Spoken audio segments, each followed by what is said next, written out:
We are back, and today we are going to discuss a very troubling, concerning topic. A topic in which that can take place behind any family closed door, essentially, as we seen when we talked about Diana's book, that in the marriage, in the wrestling world, not everything is always as it seems. Today I'm going to be reading some select passages from Julie Hart, Heartstrings, My Life with Brett and the Hart Family. It was a good read. It's a short read. It's just, I think it's not even about, the whole book isn't even 200 pages. It's a great companion piece to that major Bret Hart autobiography release. My life within the cartoon world, or something like that. But this was also a great piece as well. And Julie talks a lot in the book about what it was like. Brett being this massive hero to fans all over the world. But she shed some light on essentially what he was like, when he got off the plane.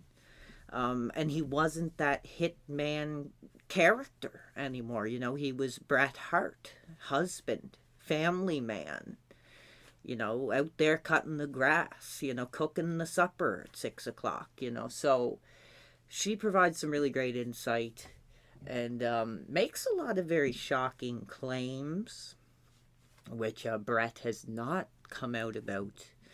We're going to get into them. We're going to get into them here now.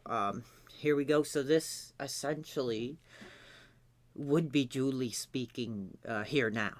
So I soon found out why Brett had been paging me like crazy. Paul, the director of Wrestling with Shadows, was back in Calgary and needed us to reshoot an important scene.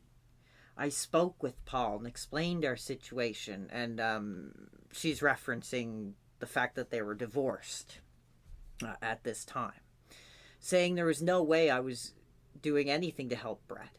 He was surprisingly sympathetic. I had only told a few of our mutual friends about the divorce so far, and have been hurt by their insensitivity, for the most part. All I got from anyone close to Brett was, get over it, blank happens. I had suspected this would happen, but I felt abandoned by many people I once considered friends. I ended up agreeing to reshoot the scene as a favor to Paul. I arrived at the house, and after Paul went over what we needed to do, we started filming. It was extremely surreal to talk to Brett, as nothing had happened. After we shot the scene, Brett asked me to come upstairs and talk for a minute. Now, be warned, this is where it does get a little concerning here. I reluctantly followed him up the stairs, thinking, now what? I sat on the bed, and he shut the door and stood in front of me. I looked away and asked him what he wanted. All he said was, you know what I want.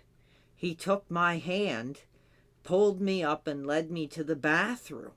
I don't know why I didn't resist. I guess in the back of my mind I was hoping he was coming to his senses when he asked me to stay with him.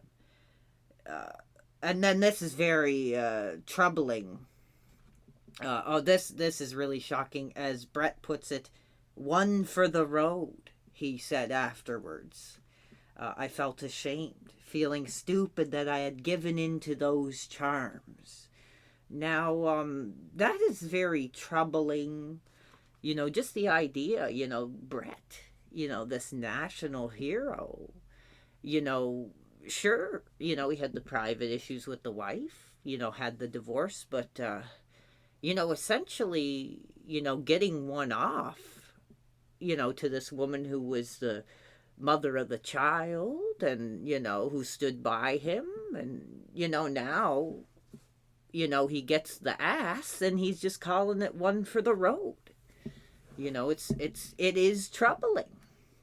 Now, that is one passage. Now, we get to the other shocking claim here.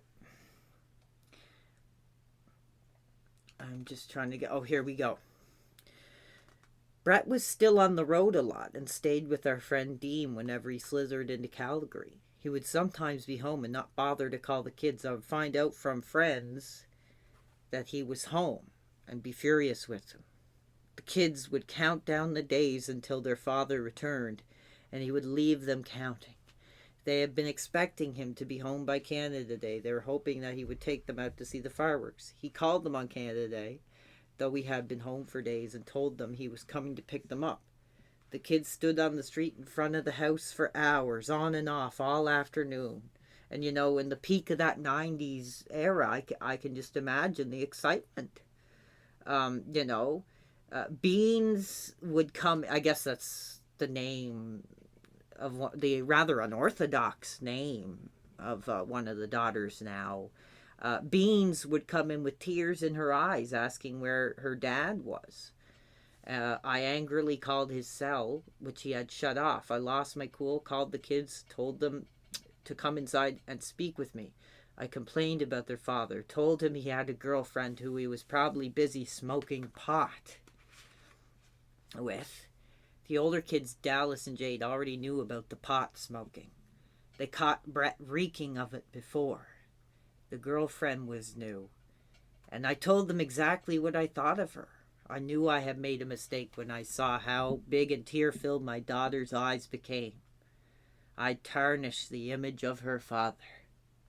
That's a very troubling issue as well. I'm very sorry that the family had to be exposed to that, because Brett was living this luxurious, high-risk, drug-fueled, sexualized lifestyle, while his family was at home. It was about 9 o'clock in the evening when he finally showed up with Dean. They were both stoned and had been drinking and driving, I guess. Well, it doesn't say that specifically. So we were pulling out of the driveway as he pulled in. I was talking to the kids about going to the fireworks myself with them. I wanted to keep going, but he shouted at me. I told him I had talked to the kids about his recent behavior. Then it was like everything happened in slow motion. Now, again, warning, this is where things get very troubling, disturbing, shocking, sinful. Brett asked me to get out of the car. He wanted to talk to me alone. I told him to F off, and he punched at my window. That's when the kids really started to scream. I got out of the car, and he grabbed me by my arm and led me away from the kids. He pulled me around to the side of the house and asked me what I had told them. I told him that they knew about the girlfriend, that they always knew about the pot. He slammed me against the wall and said, "You effing blank. I hate you. I hate you." Good God. And, this was a man, who was looked at as this major family. He talks about it himself, when the kids are watching the Hitman.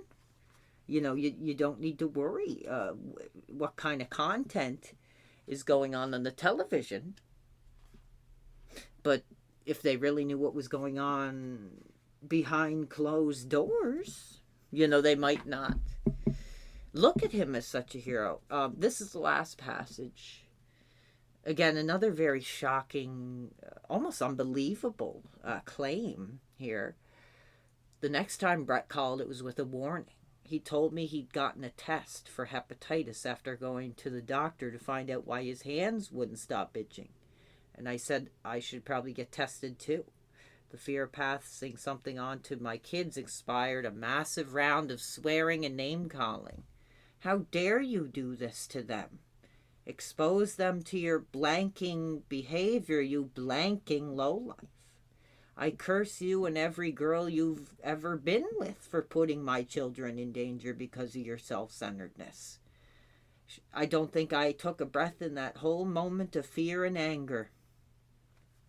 You know, we all know, marriage can be tough, you know, especially like I mentioned before for these legends. I mean, nights, years, months on the road, sampling all these different types of women, drugs, and then, you have to go back to the regular wife and family. It can be tough.